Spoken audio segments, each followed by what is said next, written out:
நீங்க வெளியே பார்த்தீங்கன்னா சிவபெருமானோட அருள் உங்களுக்கு கிடைக்கிறதா நினைச்சீங்கன்னா அதுக்கு பேரு ஆட்கொள்தல். உங்களுக்குள்ளதான் சிவன் இருக்கிறார் நம்பினீங்கன்னா அந்த இரக்கமோ கருணையோ உங்களுக்குள்ள பிறந்து நீங்கள் சிவமாகவே மாறுகிறீர்கள் அப்படின்னா உங்களுக்குள்ள இருக்க சிவமானது வெளிப்படுகிறது அப்படின்னு தான் நம்ம சொல்ல முடியும். அப்ப ஒரு சில பேர் என்னன்னா எப்ப என்ன ஆட்கொண்டாருன்னே தெரியல, எனக்கு எல்லாமே அவரு தான் அப்படின்னு ஆயிடுவோம்.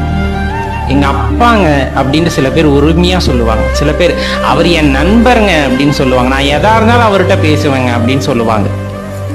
அதே போல சில பேர் பார்த்தா அதெல்லாம் எனக்கு சொல்ல தெரியாதுங்க, அவரு தான் எனக்கு எல்லாமே, அந்த சொல்றதுக்கெல்லாம் எனக்கு வார்த்தையே இல்லை அப்படின்னு சொல்லுவாங்க. இதெல்லாம் உச்சகட்ட பக்தி அப்படின்னு சொல்றது. சிவனை கடவுளா யாருமே பார்க்கறது இல்லை. உங்களுக்கு நல்லா தெரிஞ்சிருக்கும், சிவபக்தியில இருக்கவங்க சிவனை கடவுளாவெல்லாம் பெரும்பாலும் பார்க்கறதே இல்லை. அவர் தான் எல்லாமே. ஏன்னா நான் தானே அவரை நான் எப்படி பிரிச்சு பார்க்க முடியும்? அதனாலதான் என் தாயாக, தந்தையாக, நண்பனாக, காதலியாக, காதலராக, இது மாதிரி பல வடிவங்கள் அவருக்கு கொடுத்து வழிபடுகிறார்கள் சிவபெருமானை. அதுல நீங்க எப்படி வழிபடுறீங்க அப்படின்னு கொஞ்சம் யோசிச்சு பாருங்களேன். சில பேத்துக்கு இதுல ஒரு குரூஷியலான டைமும் வர்றது இருக்கு. எப்படி நம்ம சொல்றோம் அப்படின்னா, சிவபக்தியில மூழ்கி இருப்பாங்க, அவங்களை அதுல இருந்து விளக்குறதுக்கு இந்த ஊரே பாடு